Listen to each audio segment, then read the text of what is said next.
You were never meant to hear this. Not the names, not the events, not the pattern that the world has erased. Between 1847 and 1874, deep in the Appalachian Mountains, 97 people vanished, one by one in a rhythm that defied all reason. Picture a valley cut off from the sun, where the fog hangs like a shroud and the mountains seem to breathe around you.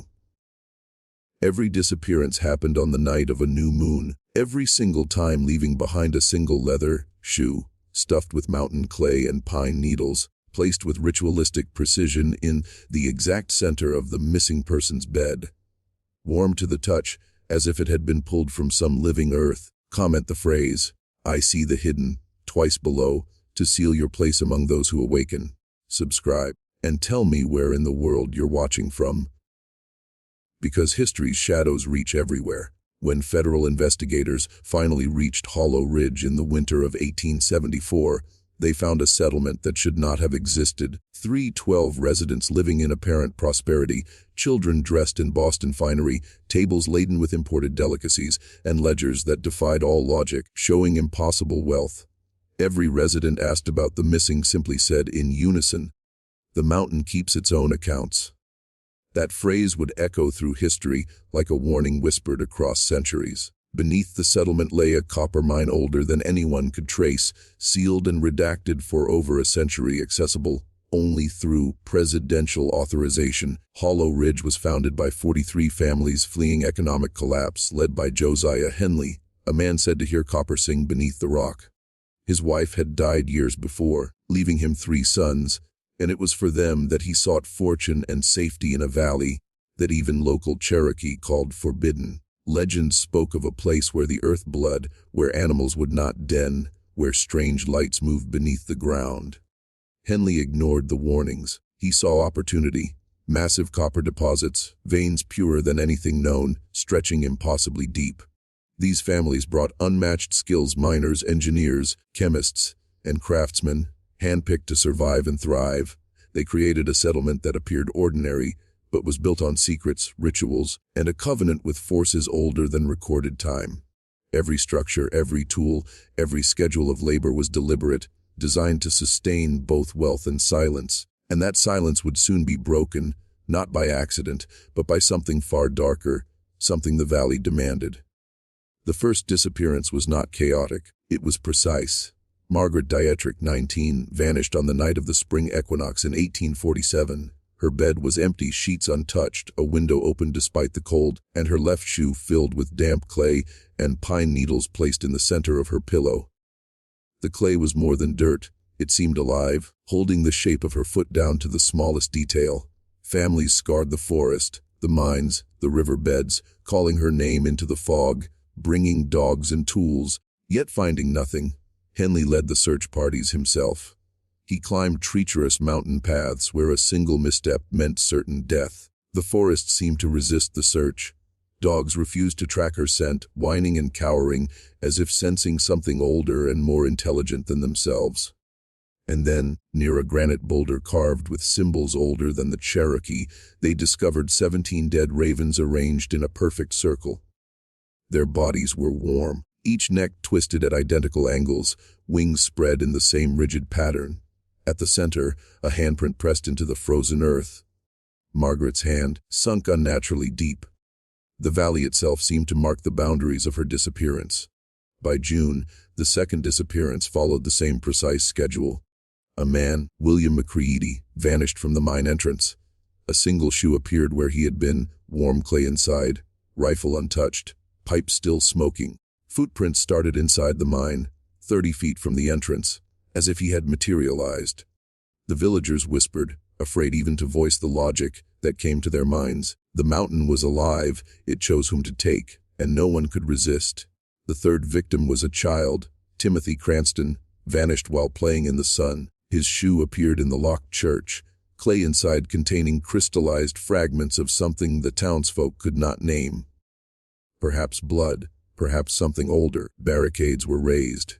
Guards patrolled. Families tried to leave, only to be stopped by broken wheels, sudden storms, sickness. The valley itself conspiring to keep them in its grip. It was then that Henley called the town meeting. Lantern light flickered in thick fog, casting ghostly halos over hundreds of anxious faces. He revealed the covenant the mountain demanded payment, and the lottery of selection was absolute. Fortune and survival came at a cost that each resident had agreed to, whether knowingly or not. The mountain's hunger was not moral, it was eternal, and those who fed it became part of a history older than recorded memory. In Henley's hands was a leather-bound journal, brittle with age, written in symbols older than the Cherokee script, yet somehow intelligible to all who saw it. It documented previous civilizations, ancient miners who had struck the same copper veins and made identical bargains. 2,347 people had fed the mountain before, disappearing into its depths, leaving only cryptic markers on the surface. The journal outlined rituals, schedules, and sacrifices, a blueprint for a system of survival entwined with submission to something beyond human comprehension. The more the settlers understood, the more reality fractured. The earth beneath Hollow Ridge was not inert. Tunnels folded impossibly, chambers larger inside than the mountain itself, walls resonating with whispers of those who had come before. The Cherokee had avoided this place for generations, performing ceremonies to contain it. They spoke of a breathing place, where earth inhaled and exhaled, consuming and sustaining, where beings neither fully human nor spirit had labored, shaping veins of copper and flesh into something monstrous. Spanish explorers, centuries later, found traces of pre-Columbian mining operations, confirming fragments of legend. Hollow Ridge was but the latest iteration of a continuum, a repeating cycle of human ambition, submission, and disappearance, each generation drawn by opportunity and led by the chosen few, bound themselves to a covenant written in clay, metal, and blood. The mountain demanded its due with relentless precision. As the seasons passed, the disappearances continued. Each new victim fit the pattern, a single shoe left in ritual, clay warm, sometimes bearing hints of the impossible.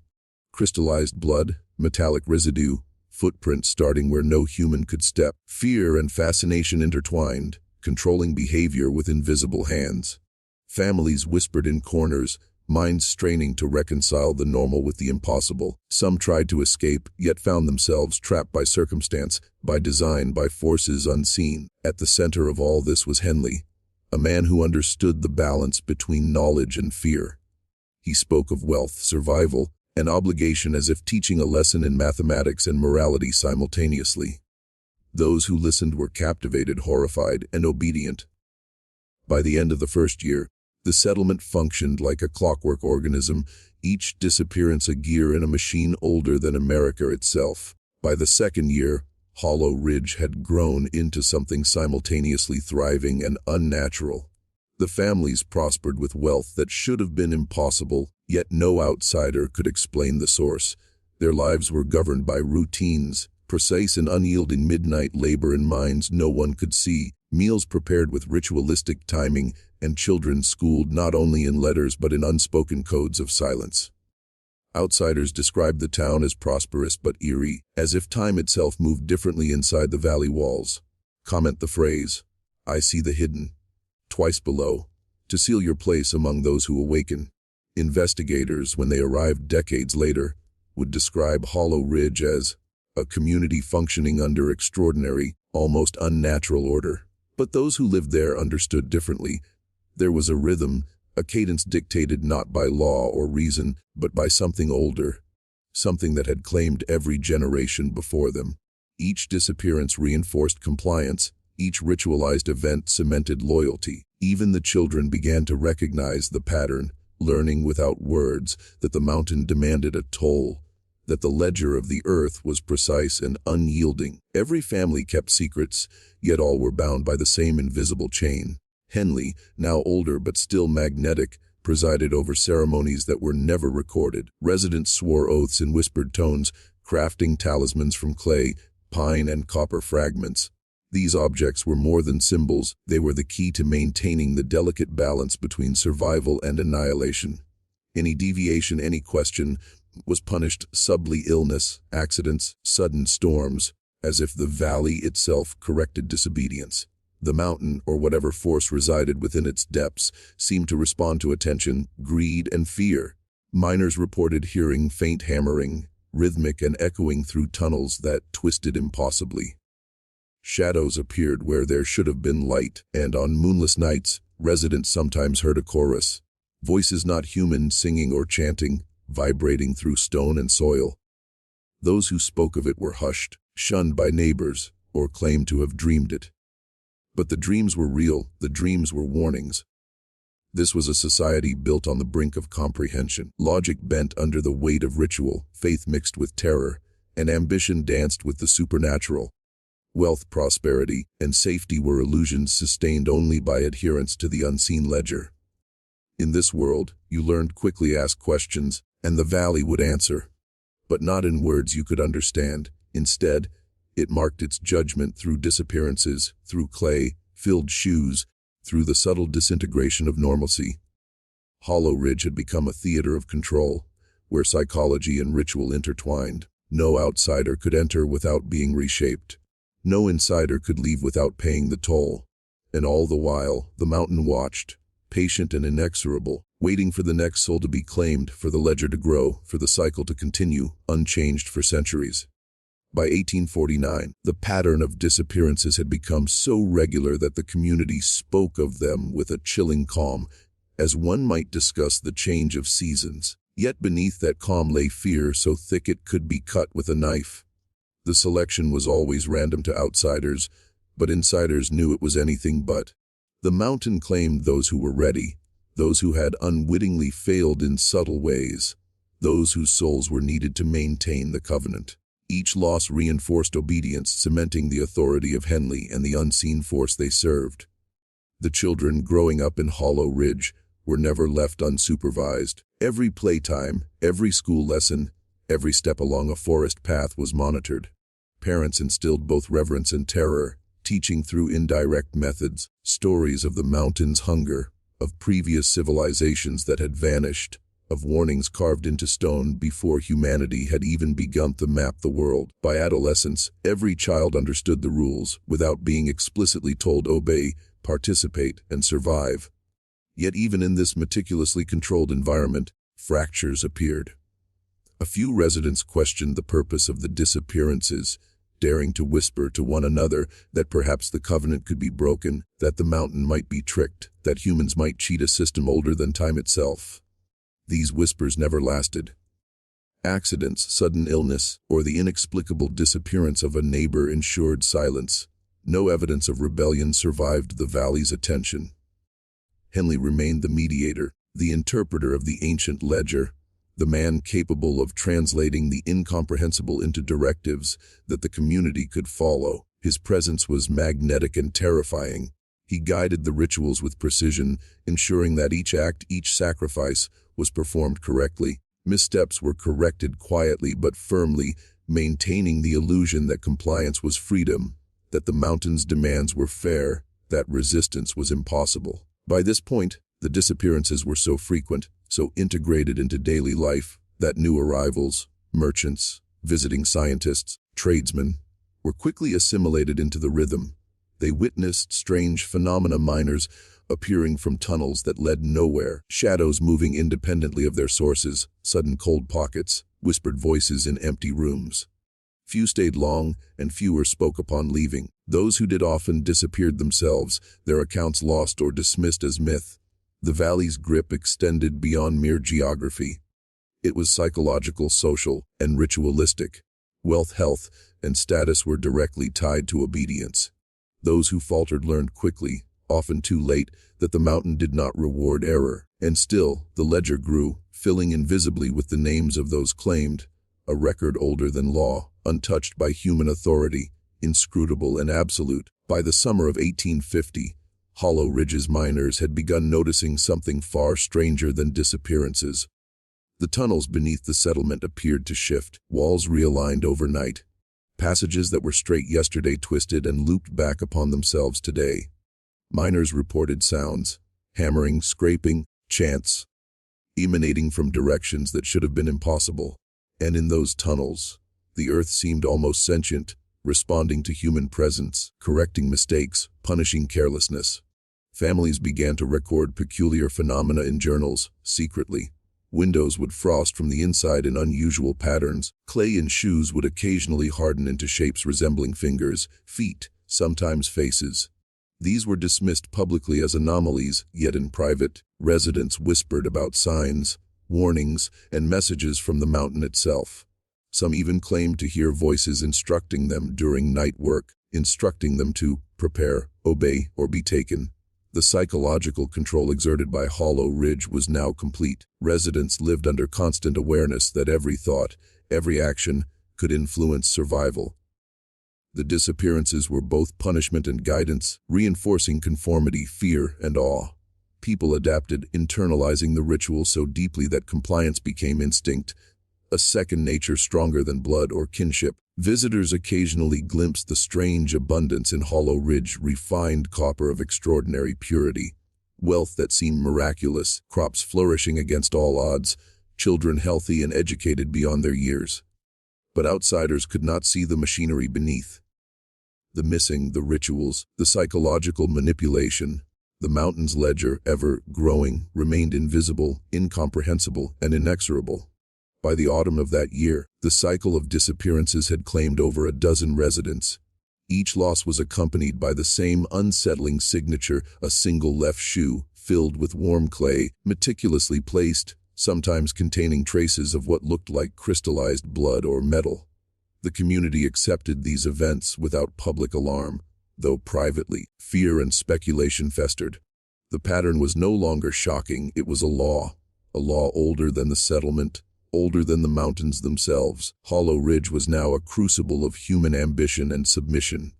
Wealth and survival came at a price not fully understood, dictated by forces older than human history. Every day, residents navigated the fragile line between obedience and obliteration, understanding that the mountain did not err, did not forgive, and did not forget. The ledger expanded, silently, invisibly, as it had for centuries, claiming those necessary to maintain the delicate, terrifying order. By 1851, the rhythm of the disappearances had become a dark pulse at the heart of Hollow Ridge. The villagers no longer questioned the phenomenon, they prepared for it, anticipating the next selection with a mixture of dread and reverence. Shoes were left ready beside beds, windows opened in careful alignment, clay prepared in secret batches. Families whispered that the mountain took its due, and everyone, from children to elders, understood that disobedience could bring immediate consequences. Miners venturing deep into the tunnels reported phenomena that defied logic. Footsteps echoed where no one had walked. Shadows moved counter to light. Occasionally, a miner would vanish for hours only to reappear with strange symbols etched into his skin, symbols no one recognized, but which seemed to glow faintly in the darkness. The settlers whispered that these marks were instructions, warnings, or confirmations that the mountain had touched them directly. No outsider could interpret them, and even within the settlement, only Henley and a few trusted elders seemed to comprehend their meaning. The psychological weight of living under such constant scrutiny began to warp reality. Residents described time skips, where hours passed in minutes, or entire days vanished without memory. Dreams overlapped with waking life. People would awaken not knowing if they had slept or wandered the mountains. Children spoke of figures in the mist, tall, indistinct, observing from the tree line, and adults dismissed them as imagination, though privately they feared the same specters. Even the environment seemed complicit. Fog thickened at crucial moments, clouds lingered unnaturally over the valley, and storms arrived with eerie precision. Travelers reported that Burden Creek occasionally ran a deep red, though investigations revealed no sediment or injury upstream. Locals believed the earth itself, blood and tribute, a visible ledger of offerings and obligations. Those who recorded such observations risked sudden accidents, a reminder that knowledge itself could be dangerous in Hollow Ridge. As the third year approached, the disappearances began to accelerate. Not all were taken during the night, some vanished in broad daylight, yet always leaving the same signs. A lone shoe, warm clay, subtle traces of metal or crystallized organic matter. These events ensured obedience and cemented the community's understanding that survival required absolute conformity. No one left, no one questioned openly, and all continued to labor in the mines and workshops with quiet precision, each act a reinforcement of the covenant. Hollow Ridge had become more than a settlement. It was a living organism, a society sustained by fear, ritual, and a contract written in stone and earth. And though the mountain demanded payment, the villagers were not passive victims. They became active participants in a system far older than their ancestors, a society where the ledger of the unseen dictated life, death, and every subtle act in between. By 1853, the valley had become a theater of observation and control, a place where human ambition intersected with forces older than memory.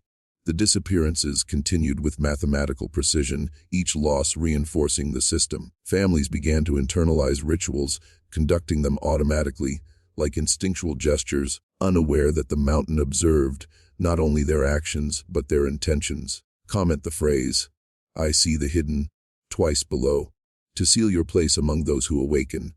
Miners descended into tunnels that no map could record. Some reported entire chambers larger inside than the mountain itself, stretching in impossible geometries, with echoes that seemed to originate from nowhere. Objects would appear and disappear. Tools left on a table might be found weeks later in the deep mines, coated with rust in patterns resembling human veins. The earth itself seemed to conspire in the enforcement of law, a law older than human civilization.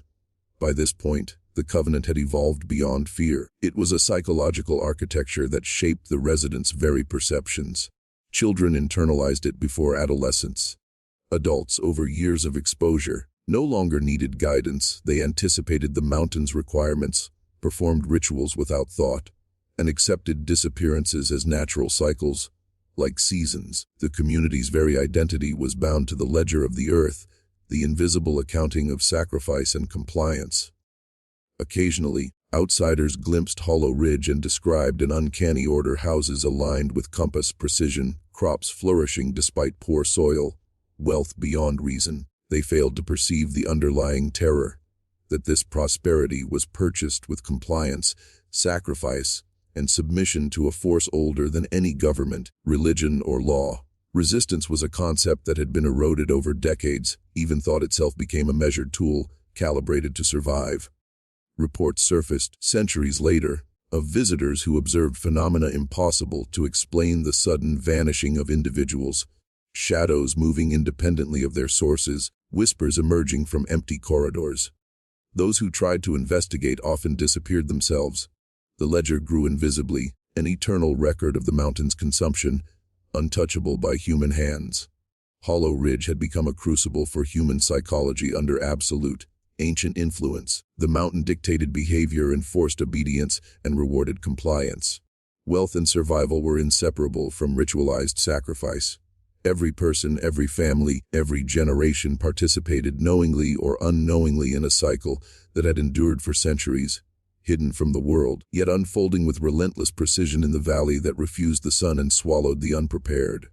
By 1855, the settlement's patterns were so entrenched that the mountain's demands became invisible threads, weaving the lives of Hollow Ridge's inhabitants. Residents walked their daily routines with an understanding that each action, each glance, each word could have repercussions. The ledger was invisible but omnipresent, inscribed in clay, copper, pine, and blood. The disappeared were never mourned publicly. Their absence was acknowledged through ritual and maintained in collective memory, ensuring obedience without direct punishment. Miners described chambers with ceilings higher than mountains themselves, passages folding back on themselves, and tunnels that led into new dimensions of the earth. Strange artifacts were occasionally found: fragments of metal shaped like limbs, crystallized forms resembling human faces, inexplicable symbols embedded into rock. These objects were cataloged secretly by Henley and a few trusted elders, all aware that revealing them would unravel the fragile psychological order of the community. The psychological manipulation extended beyond fear. Children were instructed in subtle ways, through stories, games, and observed patterns, to recognize the mountain's rhythm. Adults learned to read signs in clouds, winds, and rivers, environmental cues that indicated compliance or deviation. Those who faltered were corrected, quietly, often through disappearances that maintained the community's equilibrium. Despite their wealth, residents rarely left Hollow Ridge. The outside world seemed distant, irrelevant. Those who attempted departures were met with obstacles, broken wheels, blocked paths, sudden storms. The valley itself acted as a sentinel, ensuring no one could escape its grasp. The community's isolation reinforced compliance, creating an ecosystem of fear, ritual, and obedience. Even the mining operations produced copper that defied known science, refined metal of extraordinary purity, wires with unparalleled conductivity, and ingots that never tarnished. Scientists visiting from outside described the results as miraculous, yet the processes remained secret, as though the mountain itself dictated which knowledge could leave the valley and which would remain buried. Hollow Ridge had become a self-contained world where the invisible ledger of the mountain dictated every human interaction. The disappearances were both punishment and guidance, shaping behavior over decades. Obedience was survival, understanding was limited to those permitted insight, and the mountain waited, patient, consuming, shaping, eternally precise, ensuring that each generation fed the cycle that had begun centuries before human memory. By 1857, Hollow Ridge had become a fortress of ritualized obedience, a society structured entirely around the mountain's unseen ledger. Residents had internalized its demands so completely that even thought itself was governed by the invisible rules. Every act of daily life, from the tending of crops to the handling of copper ingots, was a ritual. Those who faltered or questioned subtly disappeared, leaving only the familiar signature, a lone left shoe filled with warm clay and pine needles, sometimes containing strange crystalline fragments that defied explanation. Miners reported that the tunnels beneath the settlement shifted overnight. Hallways folded upon themselves, chambers expanded beyond imaginable dimensions, and tools appeared in places where they had never been left. Some described faint voices that spoke directly into the mind, not in language but as impressions, guiding, warning, or punishing. Residents came to interpret these sensations as communications from the mountain itself, the ledger not only recording their compliance but actively shaping behavior. The children of Hollow Ridge grew up believing in the omnipresence of the mountain. Even play became a means of obedience, training games designed to reinforce vigilance, attentiveness, and recognition of unseen patterns. Adolescents instinctively followed instructions from the mountain, manifested through Henley and his elders, internalizing rituals as second nature. The settlement's psychological architecture ensured that rebellion was not an option, nor even a conceivable idea. Despite the outward appearance of prosperity, Hollow Ridge functioned as a crucible of fear and control. Outsiders who attempted to enter the valley were invariably turned back by terrain, weather, or sudden misfortune. The valley itself seemed to guard the settlement, allowing only those who were part of its covenant to navigate it safely. Traders who managed brief contact noted unusual precision in operations, wealth beyond reason, and children educated far beyond normal standards, yet none could explain the underlying mechanisms that produced such a society.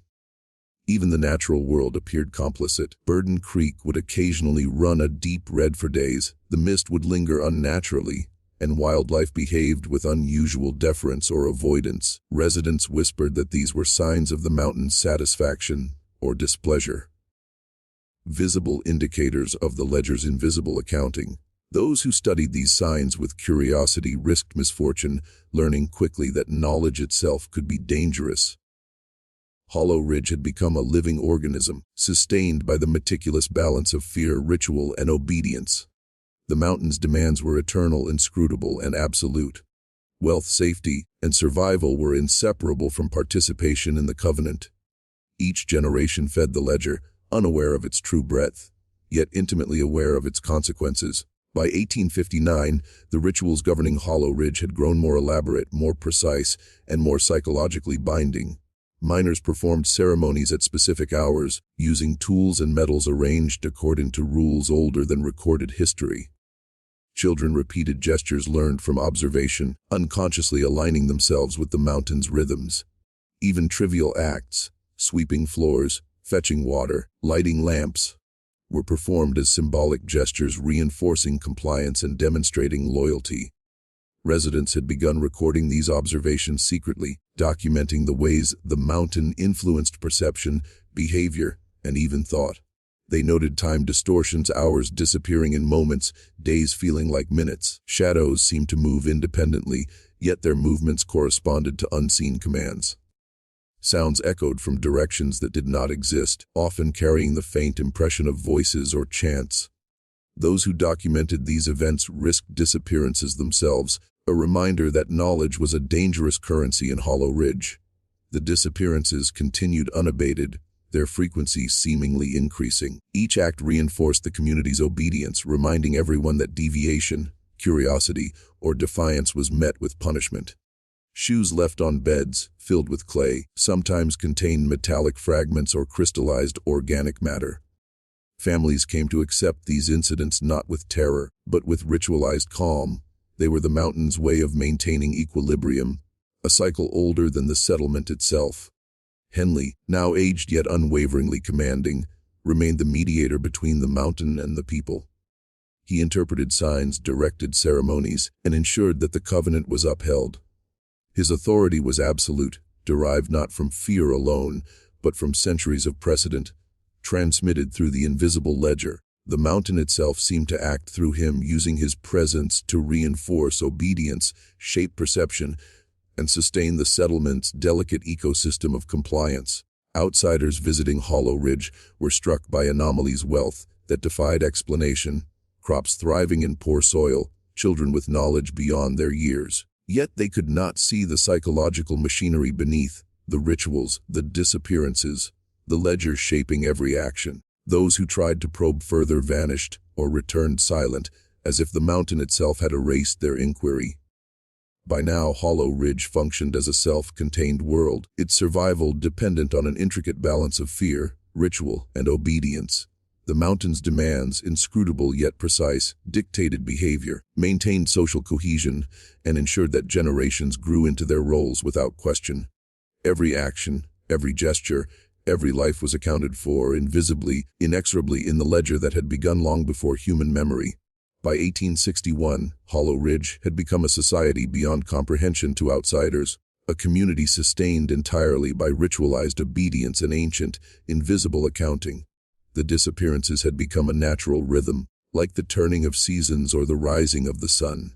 Shoes filled with clay remained the signature, each a reminder that the mountain's ledger was impartial, absolute, and eternal. Residents no longer questioned it, they accepted it as law. Miners described chambers of impossible scale, tunnels folding back upon themselves, and echoes that came from nowhere. Strange metallic fragments appeared in shoes and clay, crystallized patterns forming shapes reminiscent of human limbs or faces. Children played within this framework, learning instinctively to obey the mountain's invisible rules. Adolescents, trained by observation and repetition, became guardians of the covenant without understanding its origin. The settlement's psychological structure had become total. Every act, from tending crops to handling tools, was governed by ritual. Even the youngest children understood the invisible ledger and adapted their behavior accordingly. Time itself seemed elastic within the valley, with hours vanishing, days stretching, and events occurring simultaneously in ways that defied normal perception. The mountain's influence extended into every element of life. Burden Creek ran red at intervals, fog clung to the valley floor with unnatural persistence, and storms arose with uncanny timing. Wildlife behaved peculiarly, avoiding certain areas or acting as though aware of unseen rules. Residents interpreted these signs as the mountain's will, a constant feedback loop reinforcing obedience and ritual. Henley remained the central figure, interpreting signs, guiding ceremonies, and ensuring the covenant's integrity. His presence radiated authority and fear, a bridge between the mountain and the villagers. Through him, the mountain's will was transmitted, shaping perception, behavior, and even thought. Residents internalized the covenant so completely that compliance became instinct, an unthinking response to invisible rules older than recorded history. The ledger, ever growing and invisible, recorded every act of obedience and disobedience. It claimed those necessary to maintain balance, shaping society without need for overt punishment. The disappearances, ritualized and predictable, reinforced cohesion and compliance, ensuring the survival of Hollow Ridge. The mountain's accounting, inscrutable and eternal, governed every element of life, every generation, every thought, and every fear. By 1863, Hollow Ridge had become a society both brilliant and horrifying, a settlement whose very existence was predicated on compliance with forces older than memory. The disappearances, occurring like clockwork every 3 months, had become internalized rituals. Families prepared meticulously, knowing that deviation could provoke the mountain's silent wrath. The left shoe filled with warm clay remained the symbol of submission. The ledger's mark, a silent acknowledgement of debt paid. Miners now reported phenomena that were increasingly difficult to describe. Chambers expanded beyond logical dimensions, hallways curved impossibly, and echoes carried impressions directly into the mind, not through words, but sensations, warnings, instructions, punishments. Residents interpreted these impressions as communications from the mountain, each guiding action, each shaping thought. The covenant had moved from external compliance to internalized obedience, a complete psychological architecture designed to sustain the cycle indefinitely. Children born during this period displayed uncanny awareness of the mountain's will. Play, learning, and work merged into subtle exercises of ritualized obedience. Adolescents interpreted subtle environmental cues, shifts in fog, the flow of Burden Creek, the glint of metal in the tunnels, instinctively, ensuring that the covenant endured across generations. The psychological manipulation was total. Rebellion, or even questioning, became unthinkable. Wealth and technological marvels continued to emerge. Copper from the valley retained its extraordinary properties. Wires conducted electricity with unparalleled efficiency. Ingots resisted tarnish, and tools maintained unexplainable resilience. Traders visiting the settlement described wonders beyond reason, yet none could uncover the mechanisms behind them. The mountain dictated both production and secrecy. Knowledge was a tool, wielded carefully or withdrawn entirely. Even the environment played a role in maintaining control. Storms arrived with calculated precision. Wildlife avoided certain areas, as if enforcing boundaries. The fog acted as a veil, preventing outsiders from observing too closely. Residents interpreted these natural anomalies as signs of the mountain's satisfaction or disapproval, an ever-present reinforcement of ritual and obedience. By now, Hollow Ridge functioned as a living organism, sustained by ritual, obedience, and ancient rules encoded in clay, metal, and the blood of the disappeared. The ledger, invisible yet omnipresent, governed every action. The covenant demanded vigilance, compliance, and sacrifice, and the settlement's prosperity was inseparable from this delicate, horrifying balance. Section 14. By 1865, whispers of Hollow Ridge reached the wider Appalachians. Traders and travelers described impossible wealth, precision in engineering, and children with knowledge beyond their years. Yet none could penetrate the valley's secrets. Attempts to investigate were met with obstacles, blocked paths, sudden storms, or strange disappearances among outsiders. The mountain, it seemed, defended its covenant, ensuring no uninitiated mind could disturb the balance. The disappearances had evolved. They were no longer random acts of selection. They became instruments of psychological reinforcement. Shoes left behind now contained traces of crystallized organic matter, metallic fragments shaped unnaturally, or strange symbols embedded in clay. Each loss sent ripples of obedience through the community, reinforcing the internalized rituals and ensuring that the ledger's balance remained intact. Residents reported increasingly impossible phenomena, shadows moving independently of light, whispers in empty tunnels, echoes that carried both instruction and judgment. Tools appeared where they were never left, objects shifted without explanation, and chambers of the minds expanded in ways that defied geometry. The mountain was active, intelligent, and precise, a force shaping perception, behavior, and thought. Even the youngest children understood the covenant. Games, chores, and learning had become ritualized exercises of obedience, internalized to the point of instinct. Adolescents monitored one another, subtly correcting deviations, ensuring that the ledger's balance persisted. The covenant was not merely enforced, it had become a self-perpetuating system embedded in the minds of every resident. Henley, now older but still commanding, functioned as the living conduit between the mountain and the people. He interpreted signs, guided ceremonies, and ensured that the covenant's rules were observed with precision.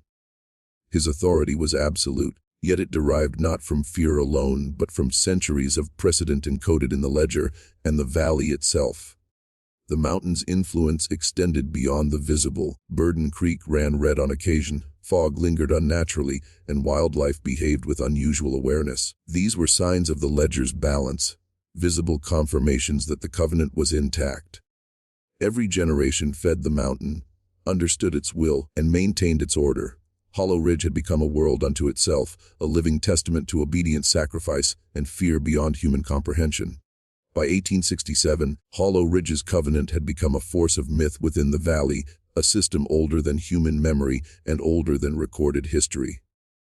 The disappearances, the rituals, the invisible ledger, all had become an ecosystem of control. Residents no longer questioned. Their very thoughts were calibrated to anticipate the mountain's will. Shoes, clay, and metallic fragments were no longer mere symbols, but instruments of obedience. Reminders that the mountain's accounting was absolute. Miners explored tunnels that defied understanding. Chambers expanded beyond the mountain's exterior. Hallways folded in on themselves, and echoes carried impressions directly into consciousness. Tools shifted, objects moved, and patterns emerged that were intelligible only to those initiated in the covenant. Residents interpreted these events as direct communications from the mountain, understanding instinctively which actions were required and which thoughts were forbidden. Children born into Hollow Ridge grew up as fully compliant participants. Play became ritualized instruction. Observation and imitation replaced teaching. Adolescents learned to interpret the environment. Fog, creek, wind, and light became signals in a system of invisible rules. Even the unspoken glance or hesitation could carry consequences. Obedience had been internalized to perfection. The wealth of Hollow Ridge continued to astonish outsiders. Copper of impossible purity, ingots resisting decay, tools of extraordinary resilience, all flowed from the valley. Yet only insiders understood the rituals sustaining it. Those who attempted to probe deeper vanished or returned altered, silent, or broken. The mountain was both provider and enforcer, shaping perception, thought, and action to ensure its covenant endured. Every element, human, environmental, psychological, was bound to the ledger. Disappearances were lessons, wealth a lure, and ritual the glue. Life in Hollow Ridge had become a precise, self-sustaining system where the mountain's will was absolute, and survival demanded complete compliance. Outside observers could perceive only fragments. The full machinery remained invisible, eternal, and indifferent. By 1872, the final generations of Hollow Ridge understood their world fully, yet the truth remained unknowable to those outside. The covenant was total obedience internalized, ritual perfected, ledger balanced. The disappearances continued, each leaving a left shoe, warm clay, and strange metallic or organic remnants, as if the mountain itself demanded a living record of devotion. Comment the phrase, "I see the hidden," twice below, to seal your place among those who awaken. The tunnels beneath the settlement had become impossible spaces. Chambers stretched beyond comprehension, hallways folded back on themselves, and echoes carried impressions of commands and warnings directly into consciousness. Residents interpreted these phenomena as the mountain speaking, instructing, and correcting. The covenant had evolved from external enforcement to internalized instinct. Disobedience had become unthinkable. Children and adolescents were trained from birth. Play, learning, and work were indistinguishable from ritualized obedience. Every action reinforced the mountain's ledger. Every thought anticipated it. Adults monitored one another subtly, correcting deviation, ensuring the ledger remained intact. Even outsiders who entered the valley faced obstacles, misfortune, vanished companions, sudden storms. The mountain defended its secrecy, its covenant, and its balance. Henley, now near the end of his life, remained the mediator, the human conduit between the mountain and Hollow Ridge. Through him, the will of the unseen force was transmitted, shaping perception, thought, and behavior. The settlement was a self-contained organism, sustained by fear, ritual, and obedience, thriving in impossible wealth, yet dependent entirely on the covenant. The truth of Hollow Ridge was simple yet terrifying. Survival demanded sacrifice, compliance, and absolute submission to a force older than memory, indifferent yet precise. The mountain consumed, rewarded, and shaped life with unerring accuracy. Every generation fed the ledger, every disappearance reinforced obedience, and every action, thought, and ritual sustained a system that had begun long before humans walked the earth. and would endure long after. You were never meant to hear this. And yet, here it is. The ledger persists, the mountain waits, and the valley keeps its own accounts.